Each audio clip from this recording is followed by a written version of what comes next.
지난 69일 동안 한국에 급하게 나가서 이제 치료를 받고 잘 회복 가운데 돌아왔습니다. 여러분 자리 비워서 너무 죄송하고요. 또 아픈 것도 죄구나라는 생각이 어느 순간 들었습니다. 기도해 주시고 또 여러분들 청년부 내에서 이렇게 청년들 함께 단합하고 또 화합하고 또 이렇게 계속해서 와주셔서 진심으로 감사드리고 앞으로의 사역을 위해서 또 제가 근신하면서 기도하는 마음으로 함께 여러분들과 꿈을 나누면서 나아가는 그런 강한 용사 공동체 되기를 위해서 제가 기도하고 또 여러분들과 한 분 한 분 대화하며 나아가도록 하겠습니다. 여러분 다시 한번 감사드리고 죄송합니다. 네, 오늘 우리에게 주시는 말씀 요한복음 6장 52절에서 59절. 요한복음 시리즈를 총 4개의 시리즈로 나눠서 그 중에 첫 번째 시리즈를 다음 주 공승 목사님 오시고 그 다음 주까지 해서 6장과 7장까지 6장까지 마무리를 짓겠습니다. 그리고 그 다음에는 요한복음을 조금은 쉬고 다음 말씀으로 좀 나아가도록 하겠습니다. 그 다음 말씀은 제가 기도하는 중에 잘 다루지 않는 성경책을 좀 다루고자 합니다. 레위기서를 좀 다루겠습니다. 그래서 레위기를 가지고 우리가 예수님의 초림과 예수님의 재림이 그 안에 잘 녹아져 있는 거를 진리의 깊은 것을 파내면서 우리가 함께 좀 은혜 받는 시간 되었으면 좋겠다 생각이 들어요. 오늘은 참 양식을 먹으라라는 제목인데요. 한번 따라해 볼까요? 참 양식을 먹으라. 여러분 어떤 음식이 좋으세요?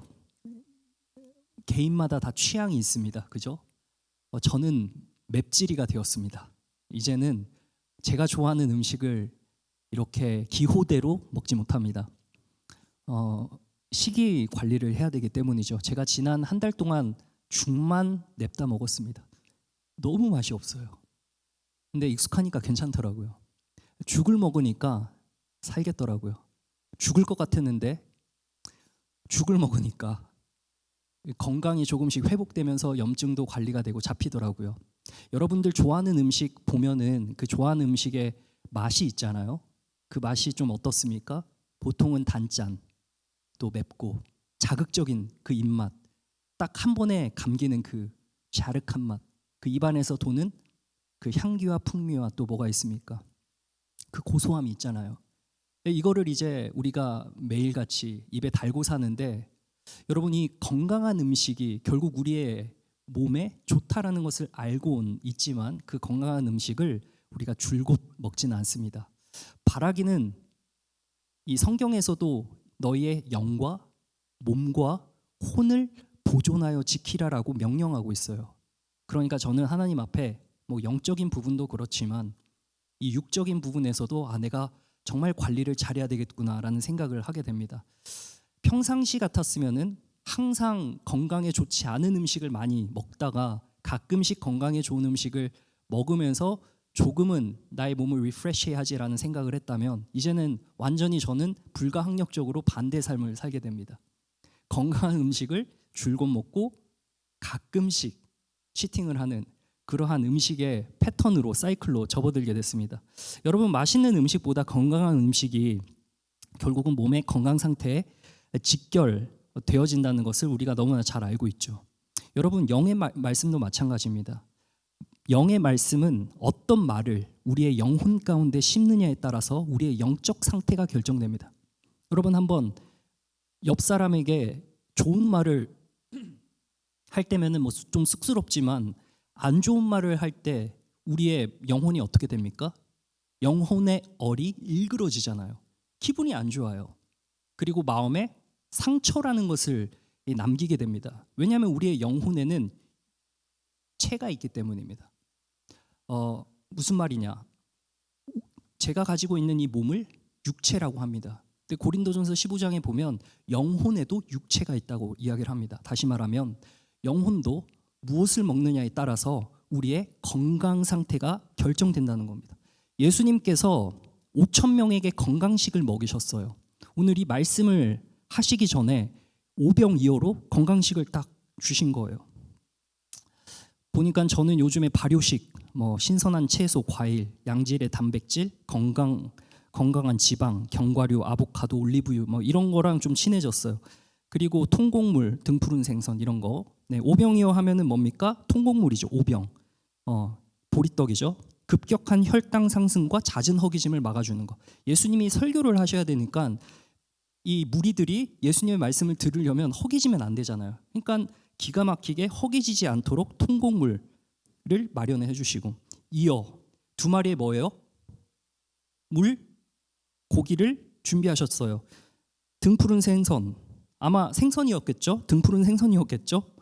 혈액순환을 저하하고 두뇌 피로를 맑게 해준다. 그러니까 비유의 말씀을 설교를 들으려면 뇌가 건강해야죠. 뇌가 맑아야죠. 그 맑은 상태로 듣도록 하고 허기지지 않도록 주님께서는 아주 적당하고 적합한 음식을 이 제자들의 손에 들려서 5천 명에게 건강식으로 나눠주셨습니다.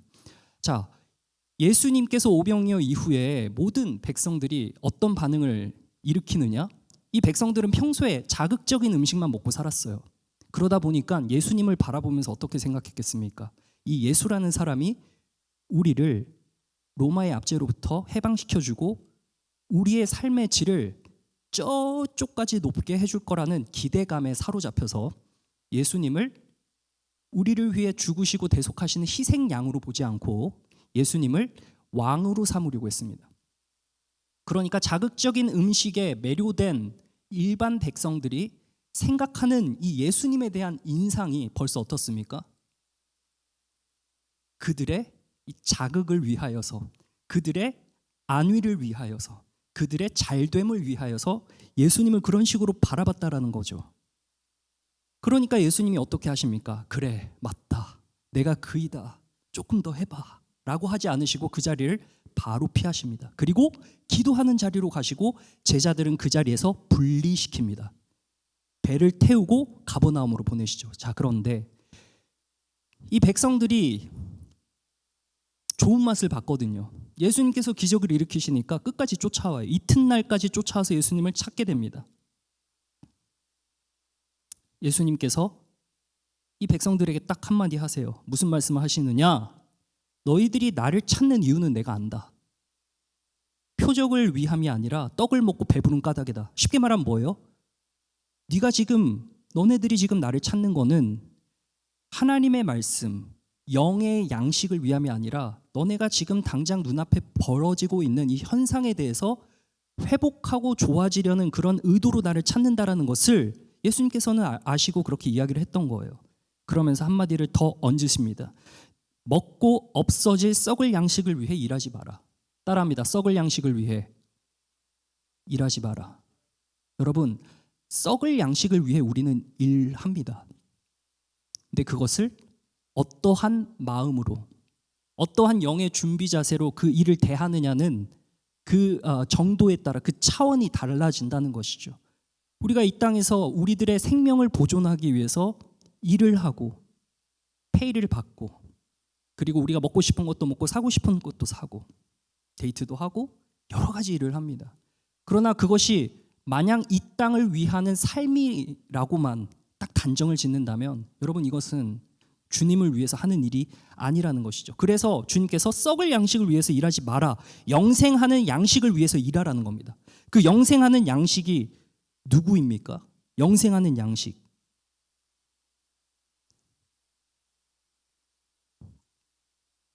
그 떡이야말로, 그 양식이야말로 하나님께서 우리에게 주시는 그 떡이야말로 모든 사람들에게 생명을 주는 것이다라고 이야기를 하시거든요. 그러니까 백성들이 그 떡을 우리에게도 좀 주세요.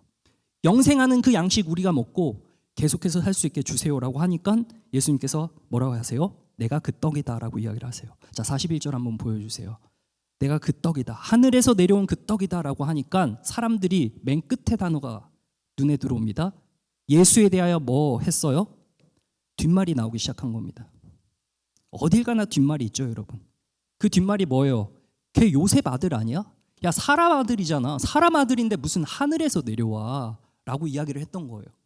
여러분, 우리가 예수님을 생각할 때 예수님은 어떤 분으로 바라보고 있느냐가 정말 중요합니다. 이 자리에 왜 계십니까? 여러분, 우리가 예수님을 믿으면서 손해볼 것들이 너무나도 이 세상에 많고 즐길 거 못 즐기면서 살아가는 그 어려운 삶을 떠안으면서 나아가야 되는데 굳이 왜 우리가 예수님을 믿냐는 거죠. 그 믿음은 우리가 믿는 믿음으로 능동적으로다가 우리가 막 참여해서 그런 믿음이 아니라 주님께서 주신 우리를 붙잡는 그 믿음 때문에 우리가 살아가고 있는 것이거든요. 사람들은 수군거립니다. 예수님에 대해서 요셉의 아들이다, 목수의 아들이다. 뭐라 그래요? 하나님의 아들이신 그분을, 물론 요셉의 아들이 맞죠. 사람의 몸으로 오셨으니까요. 그 하나님의 아들을 완전히 사람의 아들로 격화시켜 버립니다. 여러분, 모든 말이 그렇죠.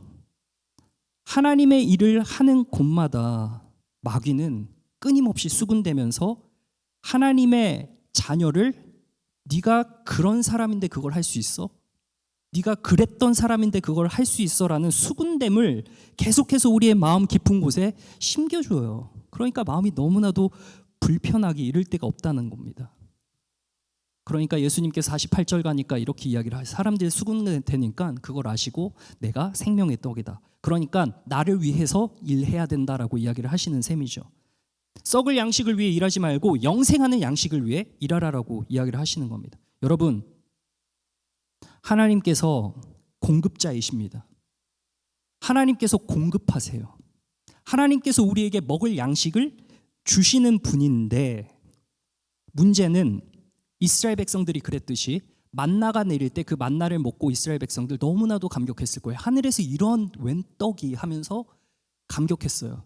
근데 3일이 지나고 며칠이 지나니까 항상 똑같은 음식만 내리는 거예요. 주님께서 주신 건강한 음식인데 그거를 건강한 음식으로 감사합니다고 받지 않고 자극적인 음식 생각나는 거거든요. 그러니까 애굽을 다시 추억하는 겁니다. 애굽에서 있었던 야채 목록들 쫙 나옵니다. 고기 목록들 쫙 나옵니다. 그래도 노예로 있긴 했지만 우리가 먹었던 스테이크들, 그 육즙, 잘잘 흐르는 그 기름, 찰진 것들, 막 이런 것들이 생각나기 시작합니다. 여러분, 육의 양식을 먹으면 먹을수록에, 육의 양식에 많이 노출되면 노출될수록에 우리에게는 세 가지 불이 생깁니다. 한번 따라해 주시면 감사하겠습니다. 불만, 불평, 그러면은 불뱀이 옵니다. 불뱀. 백성들이 불뱀에 물려서 죽는 일이 생겨납니다. 여러분, 우리 삶 가운데서도요, 불평과 불만을 달고 사는 사람들에게 찾아오는 시련이 있습니다. 근데 그 시련은 너 한번 당해봐가 아니라 하나님께서 다시금 우리의 입술을 회복시켜서 감사의 입술로 회복시키기 위해서 주시는 고난이라는 거죠. 그런데 우리가 기왕 신앙생활을 할 것 같으면 이러한 감사를 통하여서 누리는 것들이 있으면 더 좋지 않겠냐 이 말입니다. 사람들이 기껏해야 제 목수 아들 아니냐, 요셉의 아들 아니냐, 제가 무슨 하늘에서 내려온 건강식이야 라고 사람들이 수군거렸다는 겁니다. 다음 절 한번 읽어보도록 할게요. 52절의 말씀입니다. 함께 읽어보겠습니다. 시작.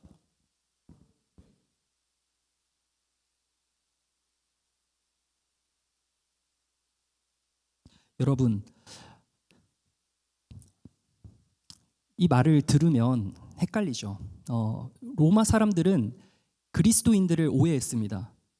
바바리안이라고. 살을 떼고 피를 나누어 마신다라는 오해를 했던 겁니다. 또 형제 자매라고 부르니까 근친상간하는 집단이다라고 생각을 했어요. 오해를 했던 것이죠. 예수님께서는 이거를 상징 아날로지컬하게 설명하신 거죠. 상징으로 말씀을 하신 거죠. 사람들이 예수님이 자기가 하늘에서 내려왔고 자기가 생명의 떡이고 자기가 살아있는 그러한 모든 사람들에게 생명을 주는 자라고 말씀하시니까 서로 논쟁이 붙기 시작합니다. 이게 맞아? 그러니까 수군됨이 어떻게 번져요? 싸움으로 번지게 되는 겁니다. 오해를 하게 되니까 이해하지 못하고 다툼으로 이어지는 모습을 보여주게 되는 것이죠. 여러분, 땅을 위해서 살아가는 땅의 양식에 목맨 사람들은 하나님의 일을 이해하지 못합니다. 하나님의 일을 오해합니다. 하늘의 양식을 받은 자들은 그 말씀을 믿음으로 받기 때문에 어떻게 돼요? 그 말씀을 이해하는 대로 나아가게 된다는 겁니다. 여러분, 땅의 양식을 위해 사는 사람들, 예수님을 이용하려고 했습니다. 예수님을 본인의 어떠한 출세를 위한 그것으로 사용하려고 했다라는 거예요. 자기 것을 절대 내어주지 않죠. 그런 사람들의 특징은요, 남의 것을 소비하죠. 남을 희생시키죠. 나의 효율을 위해서. 그러나 하늘의 양식으로 살아가는 사람들은 자기의 것을 내어줘요. 그리고 말씀을 통해 공급받은 은혜를 나누고 더 풍족해집니다. 나를 희생하기 때문이죠. 남을 희생시키는 육의 사람으로 살아가는 게 그리스도인이 아닙니다. 나를 내어주고 나를 희생시킴으로 말미암아 어떻게 해요? 나의 것을 능히 내어줄 수 있는 자로 살아가는 것이 하늘의 양식을 받은 자라는 거죠. 그 예수님께서 자신을 내어주셨잖아요. 그러한 모습으로 드러나게 되는 거죠. 그 자리에까지 나아가도록 제자들을 3년 동안 가르치셨는데 애석하게도 그 제자들은 끝까지 못 알아듣습니다.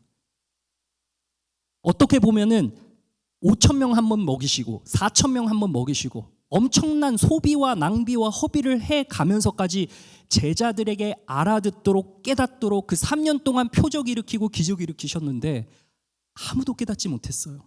마가복음에 가면 4,000명 먹이시고 나서야 베드로가 한마디예요. 주는 그리스도시요 살아계신 하나님입니다.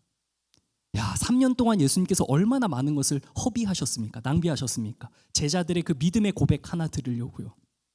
여러분, 참 양식을 구하시기 바랍니다.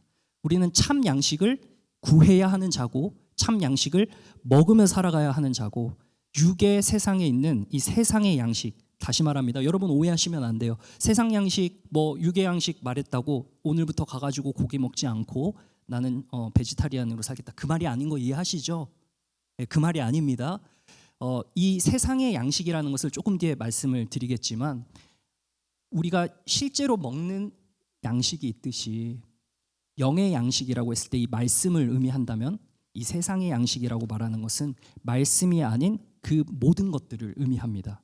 우리의 영혼에는 몸이 있기 때문에 그렇다는 거예요. 우리의 육도 육체로 이루어져 있기 때문에 영양분을 공급받아야 하듯이 영혼도 얼이 있습니다. 영혼도 고린도전서 15장을 살펴보시면 몸이 있다고 말합니다. 그러니 영혼도 먹어야 삽니다. 어떤 음식을 먹느냐가 중요한 겁니다. 그 양식을 먹는 우리에게 마귀는 끊임없이 수군댑니다. 그리고 오해를 일으키고 이해하지 못하게 하고 다툼까지 나가게 만든다는 것입니다. 그러나 그 양식을 알고 먹는 자는 건강하게 스스로를 지탱하며 살아갈 수 있는 독립적인 존재가 된다는 겁니다. 유대인들 자칭 믿음이 있었습니다. 본인들 잘 믿고 있다고 생각했습니다. 착각했습니다. 근데 알고 보면 그들의 속마음은 어땠어요? 거짓 양식 먹고 사니까 예수님 임금 만들려고 하고 본인들 출세하려고 예수님 사용한 거잖아요. 그죠? 예수님을 메시아로 바라보긴 했지만 본인들의 영혼을 구원하고 예수님의 희생을 본받아 살아가는 모습으로 살지 않고 우리는 이제 한 번쯤 다스려보고 한 번쯤 군림하고 한 번쯤 로마 사람들이 했던 거 당했던 거 그대로 보복하면서 살아가기를 원했던 이스라엘 백성들의 모습을 우리가 말씀을 통해 볼 수 있습니다. 거짓 양식에 익숙해져 있다 보니까 예수님을 세상의 임금으로 삼았죠. 예수님께서는 뭐라 그러세요? 오늘 본문 53절을 한번 보도록 하겠습니다.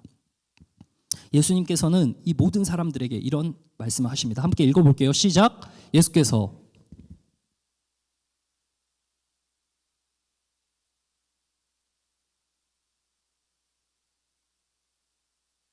인자의 살을 먹지 아니하고 인자의 피를 마시지 않는.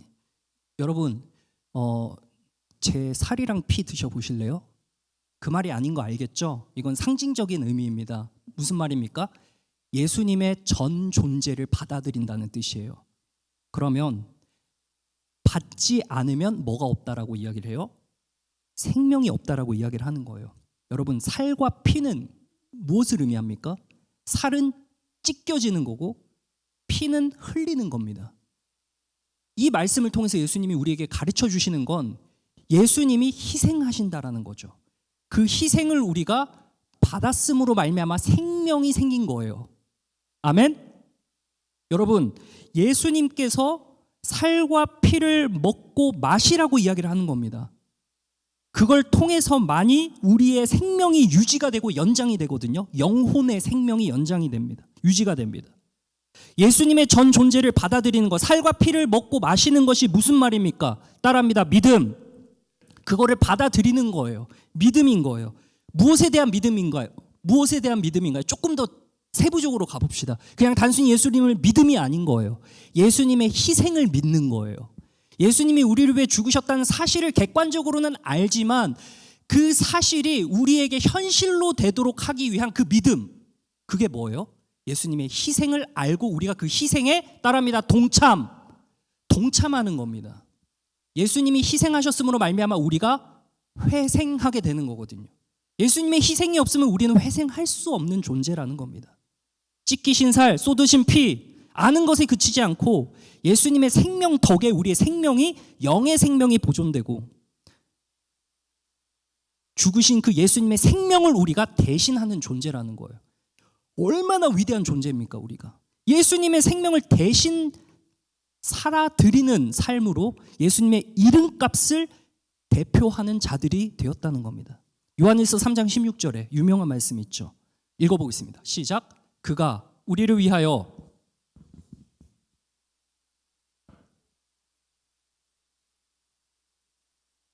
여러분, 사실 이 말씀을 그냥 읽어내려가면 뭐 그런가 보다 하지만 이렇게 하시는 청년 혹은 집사님, 장로님, 목사 얼마나 될까요? 내 아들, 딸을 위해서는 죽을 수 있을지 모르겠지만 뭐 그조차도 그때 가봐야 알죠. 그런데 내 형제 자매를 위해서 죽는다, 이거는 보통 믿음은 아닌 거예요. 보통 믿음은 아닌 거죠. 근데 이것이 주님께서 우리로 향하신 주님의 그 마음인 거죠. 우리가 지향해야 할 모습이라는 겁니다. 사랑은 결국 죽음으로 증명되는 것 같습니다, 여러분. 사랑은 나의 권리를 주장하는 것이 아니라 내가 죽음으로 그것이 증명되는 겁니다. 우리의 생명력 있는 삶으로 그것이 이제 연결되는 거죠. 예수님이 죽으셨기 때문에 그 죽음, 생명을, 그 희생을 받은 우리는 우리에게 생명력이 생겨 우리가 희생할 수 있는 자리로까지 나아갈 수 있게 된다는 겁니다. 여러분, 오늘 카페 섬김부터 시작해서 모든 것이 다 희생입니다. 여러분들이 봉사하고 수고하고 찬양팀 목요일마다 나오시고 리더들 회의하고 순장님들 항상 순장 모임 하시고 기도에 나오시고 그 모든 시간과 수고와 헌신과 자리 채움과 자리 매김이 다 헌신이라는 겁니다. 희생이라는 겁니다. 예수님의 살과 피를 받은 우리가 그것을 하고 있다는 것이죠.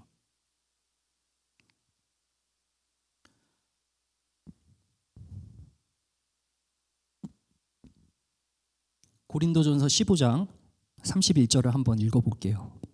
바울이 무엇을 자랑합니까? 읽어봐 주세요. 시작.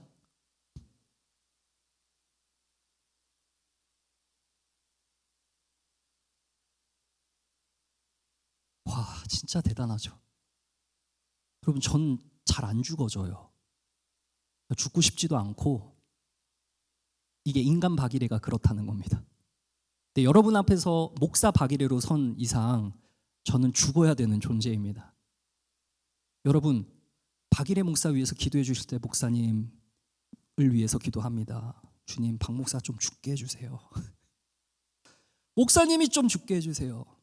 여러분, 형제를 위해서 기도할 때 저 형제가 혈기왕성하지만, 저 자매가 혈기왕성하지만 좀 죽게 해주세요. 물론 내 눈에 있는 들보를 살펴야죠. 저도 죽게 해주세요.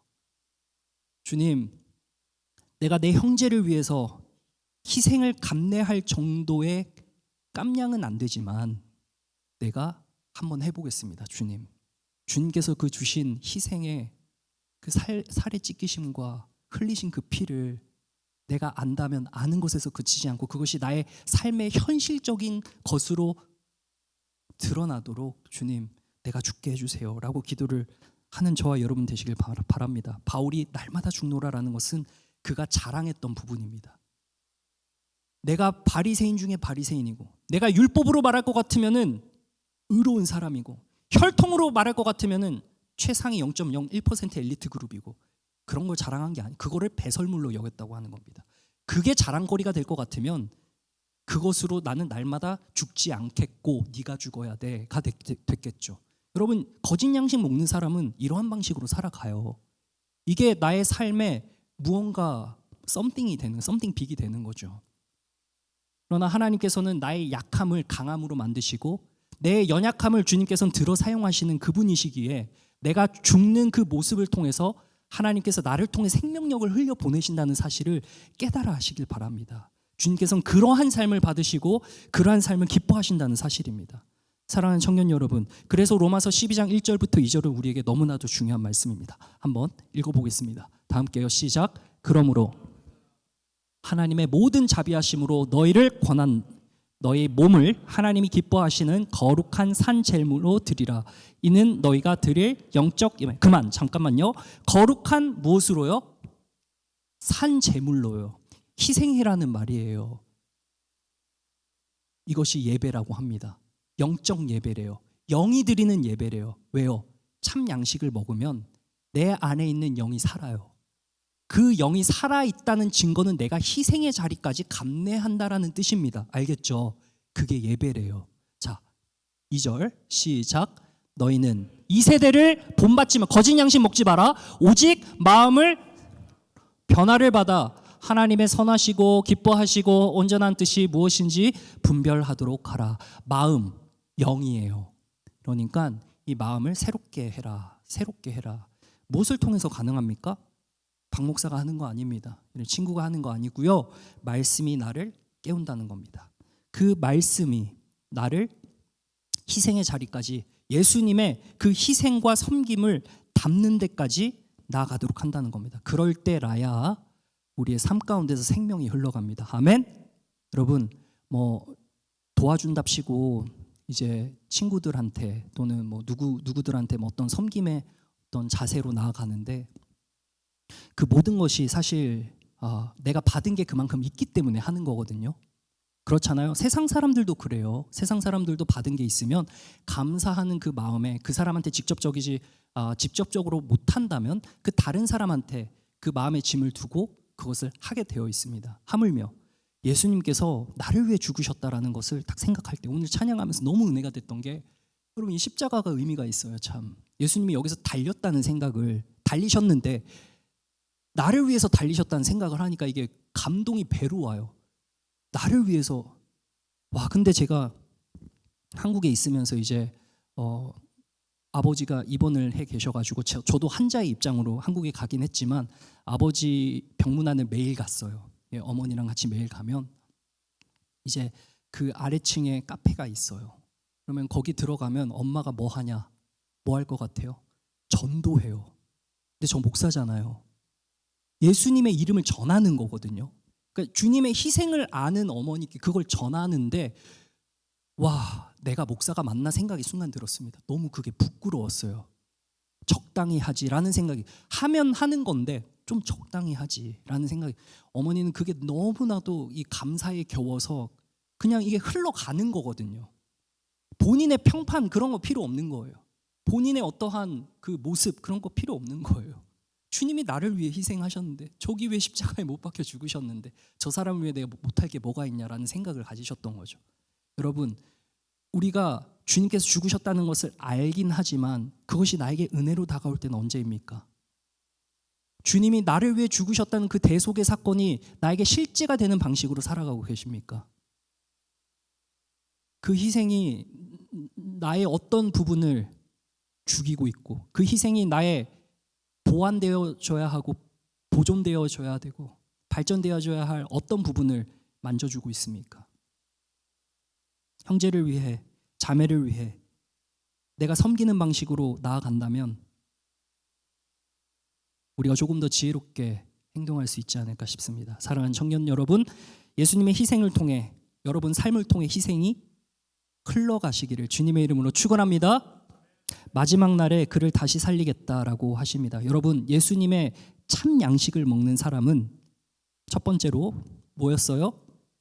예수님의 십자가 희생을 통해서 내 삶이 회생되고 나의 삶이 희생으로 다시 흘러 들어간다. 그러면은 이러한 삶을 사는 자들이 받을 장래의 축복이 뭐냐? 마지막 날에 다시 살린다라고 이야기를 하고 있습니다. 여러분, 이 부분을 조금 힘주어서 좀 살펴보도록 하겠습니다. 한번 읽어볼게요. 시작. 내 살을 먹고 내 피를. 여러분, 이 말이 무슨 말 같아요? 다시 살린다. 이게 뭔 말일까요? 부로 시작해서 활로 끝납니다. 우리가 너무 잘 아는 그것. 예수님께서 처음 열매가 되셨죠. 부활. 근데 우리도 다시 살아난다. 목사님, 너무 먼 미래인데요. 저는 만약에 라는 생각이 자주 이렇게 건강 아파오니까 여러분 너무 미안해. 분위기 너무 다운된다. 아픈 사람이 와가지고 설교하니까 아팠던 사람이 와 내가 내일 죽으면 나는 내 부활의 몸을 관리하고 있는가 생각이 딱 들었어요. 내가 그를 다시 살린다. 이거 장래의 축복이거든요. 여러분 부활에는 종류가 있습니다. 부활에는 순서가 있습니다. 마지막 날은 두 가지 의미가 있어요. 여러분 잘 들으세요. 따라합니다. 역사의 종말. 예수님이 재림하실 때예요. 이 세상 나라의 끝이에요. 그 끝은 옵니다. 언제인지 알 수 없습니다. 그렇지만 어렴풋이 알 수 있습니다. 징조를 통해 예수님이 언제 오실지 알 수 있고요. 자, 이 역사의 종말이 있는가 하면은 최후의 심판이 있습니다. 이게 마지막 날의 의미입니다. 예수님께서 재림하시고 이 땅에서 1000년 동안 왕노릇하십니다. 우리가 알고 있는 에덴 동산에서 아담과 하와가 살았을 때 그 아담과 하와가 어떻게 살았죠? 행복하게 룰루랄라 하면서 그 끝을 보지 못하고 중간에 타락해서 에덴에서 쫓겨났습니다. 그죠? 예수님께서는 오실 때 예수님을 마지막 아담이라고 표현하고 있습니다.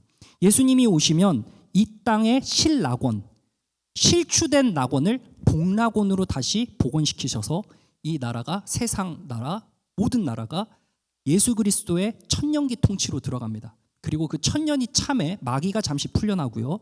그 마귀가 다시금 사람들을 미혹하게 됩니다. 그리고 나서 그 끝에 어떤 일이 일어나느냐? 흰보자 심판이 있습니다. 산자나 죽은 자나 생명의 부활과 악인의 부활로 나와서 백보자, 즉 흰보자, 하나님이 앉아 계신 그 보좌 앞에서 모두가 심판을 받게 되어 있습니다.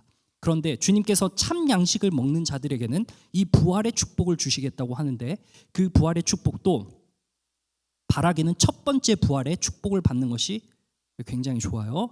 제가 그것을 말씀을 통해서 한번 보도록 할게요. 자, 20장 4절을 한번 보여주세요. 계시록 20장 4절 한번 읽어보겠습니다. 시작. 또 내가 보니 예수를 증언함과 하나님의 말씀 때문에 목배임을 당한 자들의 영혼들과 또 짐승과 그의 우상에게 경배하지 아니하고 그들의 이마에 그의 표를 받지 아니하는 자들이 살아서 그리스도와 더불어 1000년 동안 왕노릇하리로다라고 하고 끝납니다. 자, 여러분 예수님께서 마지막 날에 살리시겠다고 하는 것은 약속입니다. 반드시 일어날 일입니다. 장래 받을 축복입니다. 우리가 참 양식을 먹으면서 이 땅 가운데서 말씀으로 양육받고 말씀으로 훈련해서 희생의 자리로 나아가는 것이 어렵지만 그것이 계속해서 반복되는 사이클을 살아가는 사람에게는 희생이 너무나도 당연해서 결정적인 순간에 해야 할 그 희생의 때에 희생을 딱 하면은 주님께서 첫째 부활의 약속을 주십니다. 첫째 부활. 이 첫째 부활은 예수님이 재림하실 때 예수님께서 하실 심판의 권한을 우리에게 주신다는 겁니다. 여러분 생각해 보세요. 우리가 희생하면서 당하면서 이 세상에서 살아가는 존재들인데 우리는 할 말 없어서 그렇게 못합니까? 우리는 생각이 없어서 그렇게 못합니까? 하고 싶은 말은 여기까지는 그 꾹꾹 참는 거 아닙니까? 주님의 보혈이 내 몸을 흐르니까 내가 욱해서 하는 말, 막 던지는 말이 누군가의 영혼에 상처가 되니까 그것을 내가 하고 싶은 말이 마음이 여기까지 차지만 하지 않는 거 아닙니까? 근데 주님께서 마지막 그 신혼의 때에 주님께서 우리에게 심판의 권한을 부여하십니다. 그리고 우리도 세상을 주님과 함께 심판할 수 있게 됩니다. 그 자들이 첫째 부활에 참여하는 자들입니다. 자, 그러면 이 첫째 부활에 참여하는 자들이 누구냐? 무섭죠? 하나님의 말씀 때문에 그리고 예수님을 증거하다가 목배임 받은 사람, 죽은 사람. 여러분 이거 할 수 있는 사람 갑자기 뿅 하고 생겨나서 이렇게 한 걸까요? 예전에 1세기 당시에 예수님 때문에 죽음 당한 사람, 지금도 선교사님들 오지에서 죽임 당합니다. 여러분 이거 한순간에 될까요? 갑자기 죽는 얘기해서 여러분 너무 죄송한데 평소에 희생이 연습되지 않은 사람은 절대 못합니다. 여러분 교회에서 헌신하고 봉사하는 희생의 그 가치를 계속해서 강조하고 또 강조하는 이유가 무엇입니까? 내가 그리스도를 위해서 결정적인 순간에 주님을 위해 희생할 수 있느냐, 그거 훈련시키기 위해서입니다. 여러분 저도 마찬가지고요.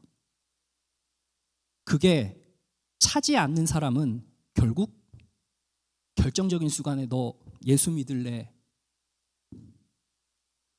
예수 안 믿고 이렇게 우리랑 같이 이렇게 살면 살려줄게. 그런 날이 오거든요.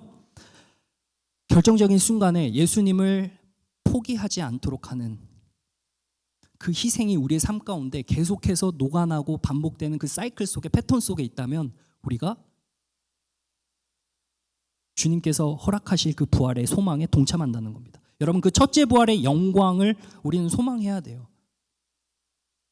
여기서 말하는 이 표를 받지 않는다는 것은 짐승표입니다. 여러분 한 번씩 들어봤어요? 짐승표. 666 한번 들어보셨어요? 옛날에 이거 말 많았는데 666이 뭘까요? 악마의 수죠. 짐승표입니다. 로마 시대 당시에는 이걸 가지고 경제권을 쥐었습니다. 여러분 앞으로도 이 시대가 옵니다.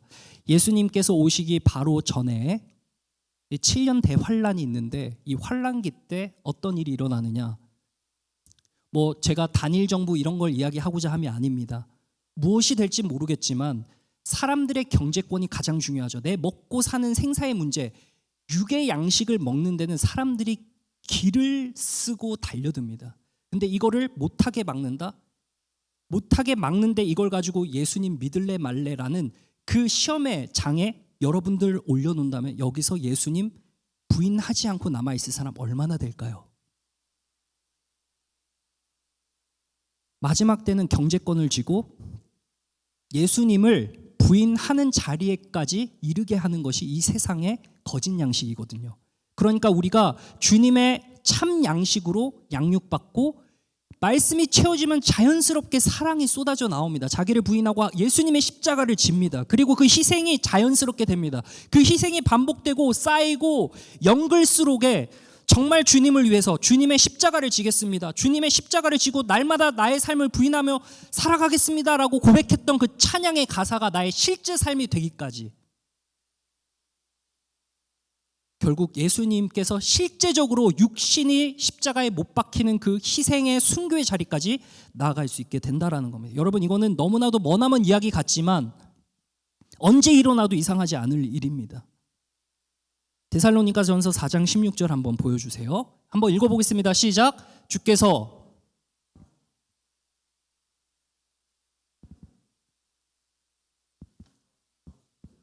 이것이 계시록 20장 4절에 나왔던 예수님을 위해서 희생했던 자들이 먼저 일어나는, 부활에도 순서가 있습니다. 부활에도 순서가 있습니다.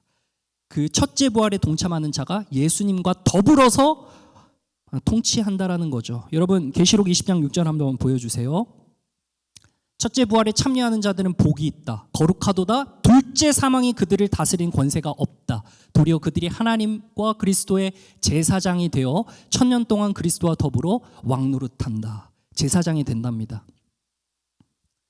요한복음 5장 24절 한번 읽어보겠습니다. 다 함께요. 시작. 내가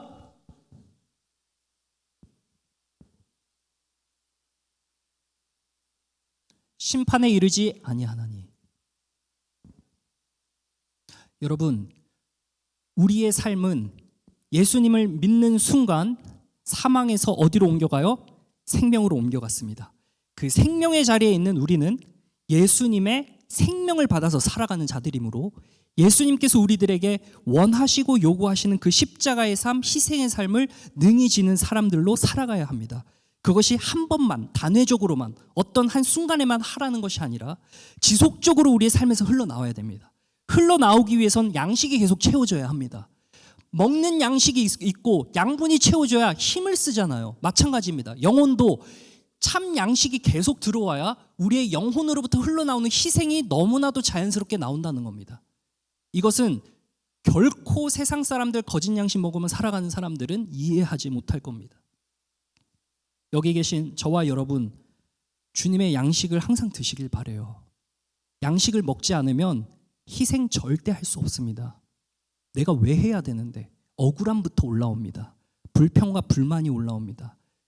불뱀 맞기 전에 희생을 알고 그 희생에 대한 그 충만한 그 축복이, 여러분 희생한다고 다 그냥 어려운 건 아니에요. 희생이 있을 때 주님께서 필요한 것도 채우시고, 희생이 있을 때 주님께서 위로도 하시고, 희생이 있을 때 우리의 길이 열리는 그러한 역사도 보여지게 되는 것입니다. 고린도전서 15장 19절에 그래서 사도 바울이 이렇게 이야기를 하죠. 만일 그리스도 안에서 우리가 바라는 것이 다만 이 세상의 삶뿐이면, 거짓 양식뿐이면 모든 사람 가운데 우리가 더욱 불쌍한 자라. 뭔 말입니까? 확실히 있다라는 겁니다. 우리의 영혼을 살찌우는 그 참 양식이 결국 우리가 앞으로 받을 부활의 몸과 직결되어 있다는 겁니다.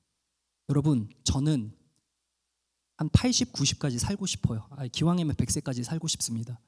근데 그때까지 살기 위해서는 1번, 몸이 나았으니까 맨날 불닭볶음면 먹고 매운 족발 먹고 한다. 2번, 몸에 좋은 양식을 먹으면서 몸 관리를 한다. 1번이에요, 2번이에요?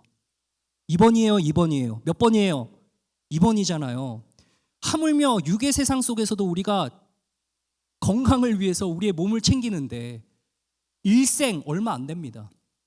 영생 영원합니다. 현생에서의 삶이 우리의 영생을 결정짓는다는 것은 우리에게 축복입니다. 왜요? 우리에게 주어진 자유의지를 가지고 주님께서 원하시는 삶을 우리가 살아드리도록 결단할 수 있기 때문에 그렇습니다. 여러분, 마지막으로 이 장래에 받을 축복뿐만 아니라 지금 받을 축복이 또한 있습니다. 참 양식을 먹는 자는 지금 받는 축복도 있습니다. 본문 말씀 마지막입니다. 56절을 한번 읽어볼게요. 시작.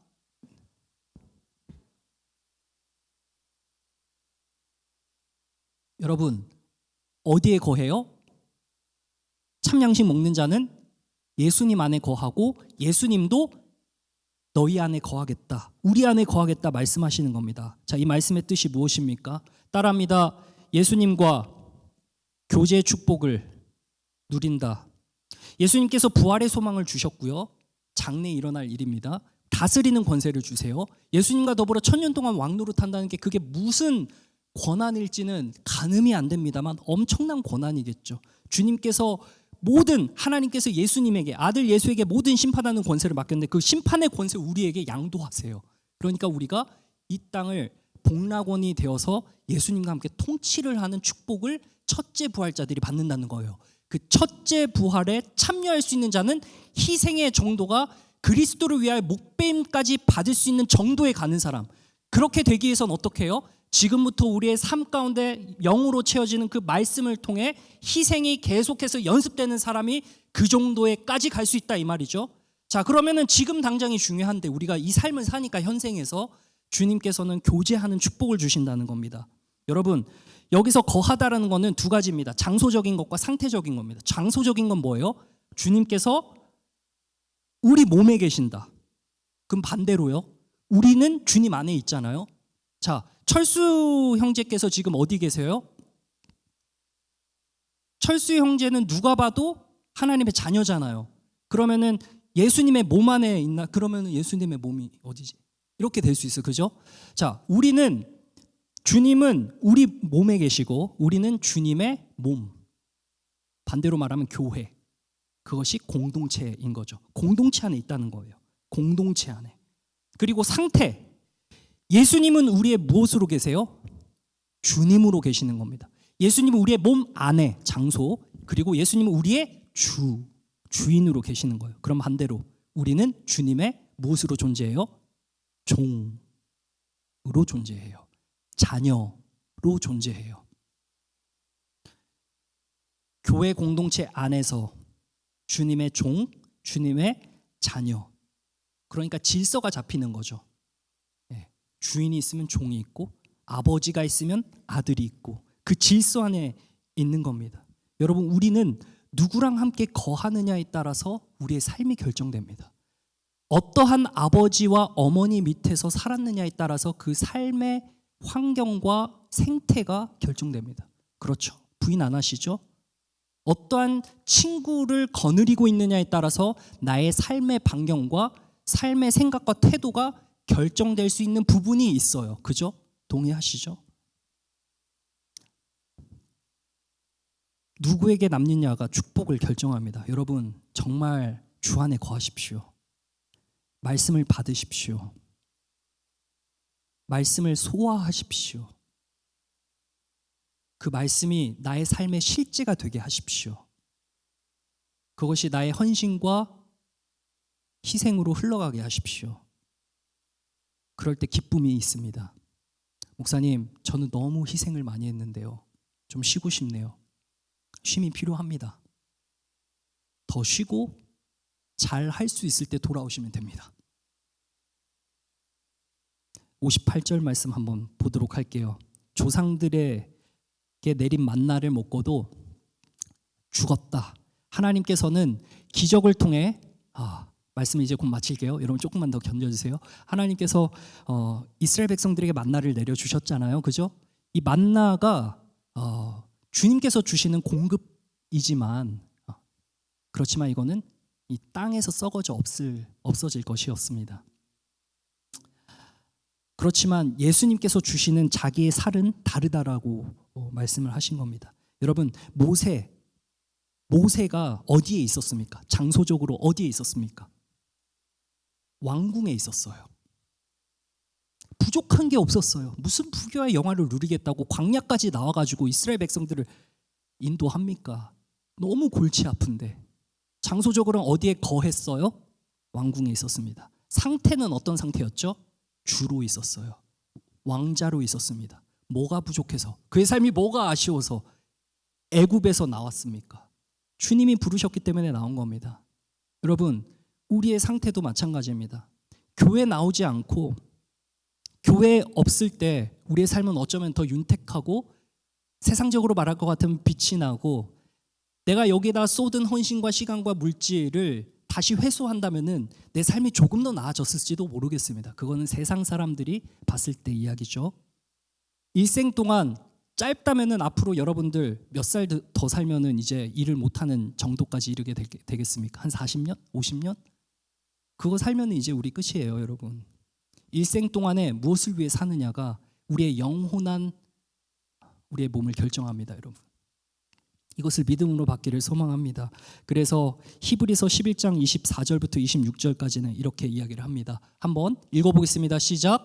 믿음으로 우세는 장성하여 바로의 공주의 아들이라 칭함받기를 거절하고 도리어 하나님의 백성과 함께 고난받기를 잠시 죄악의 낙을 누리는 것보다 더 좋아하고 그리스도를 위하여 받는 수모를 애굽의 모든 보화보다 더 큰 재물로 여겼으니 이는 상 주심을 바라봄이라.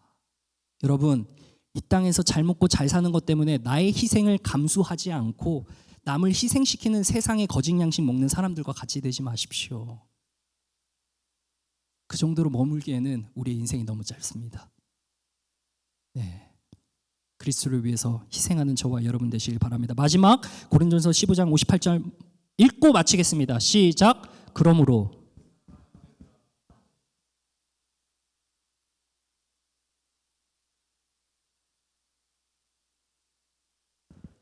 부활의 몸에 대해서 다루는 고린도전서 15장 마지막 절이 이걸로 끝납니다. 여러분, 우리의 부활을 위해서 그리고 지금 현재 우리의 삶을 위해서 우리의 헌신과 희생과 수고가 결코 헛되지 않다는 것을 기억하면서 살아가는 저와 여러분 되시길 주님의 이름으로 축원합니다. 아멘. 기도하겠습니다.